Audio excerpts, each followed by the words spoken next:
Building a single smartphone requires coordinating hundreds of thousands of people across 19 different countries. It is a process that begins with raw semiconductors and application processors and ends with a finished device in your hand. As consumers, we rarely see that complexity. We experience global trade as something effortless, expecting to buy perfectly ripe Mexican avocados in the dead of winter without considering the massive infrastructure required to get them there.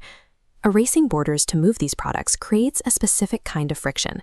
Lowering tariffs grants a nation access to cheaper goods and massive new consumer markets, but it simultaneously exposes its own citizens to brutal foreign competition.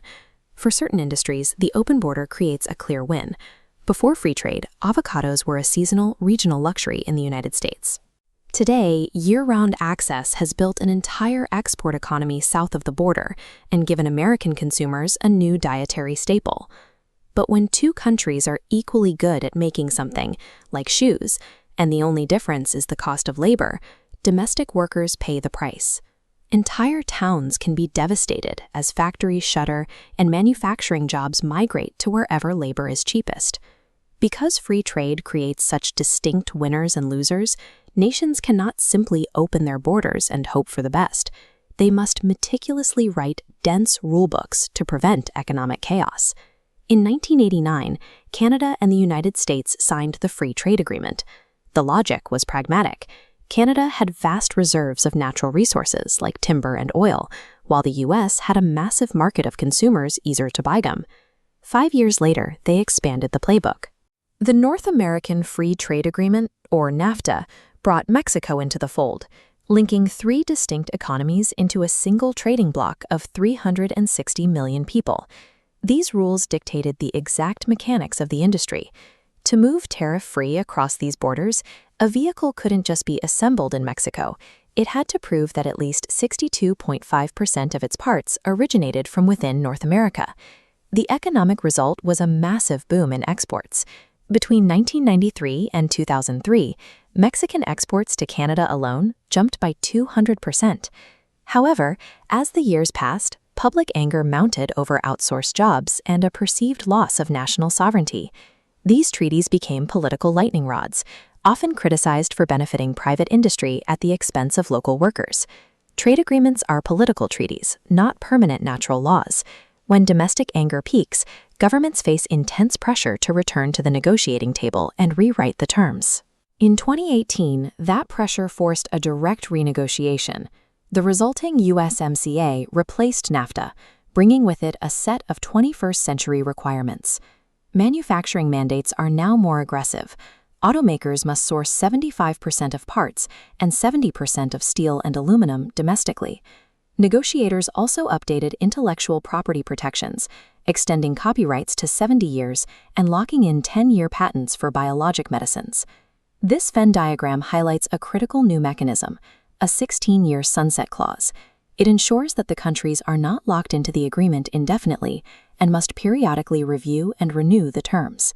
These strict updates shift the focus of international agreements toward managed trade, a system specifically designed to protect domestic industries rather than simply opening borders. Scaling trade rules from a regional agreement to a global one brings an even bigger challenge: enforcement. How are these rules maintained when 164 different countries are trading with one another? That task falls to the World Trade Organization. Acting as the ultimate global referee, the WTO uses specialized tribunals of lawyers and experts to settle disputes between member governments. The long-running softwood lumber dispute between Canada and the U.S. shows this enforcement in action. It began when the United States slapped tariffs on Indian wood, claiming the industry was being unfairly subsidized by the government.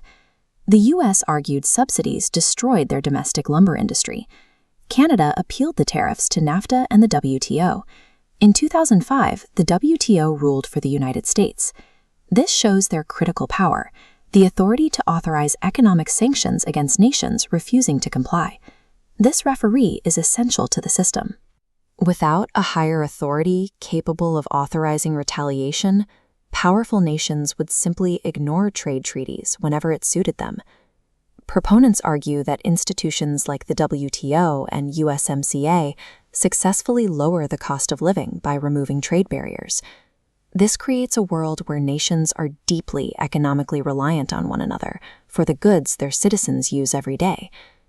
But as this editorial cartoon suggests, critics see a system that grants massive power to transnational corporations while exploiting the resources of developing nations that have less leverage at the negotiating table. The cost of these rules can be measured in more than just dollars. Globally enforced patent laws have, in the past, prevented poorer nations from manufacturing or buying cheap generic versions of life-saving medicines during national health emergencies. Ultimately, globalization functions as a perpetual, grueling negotiation.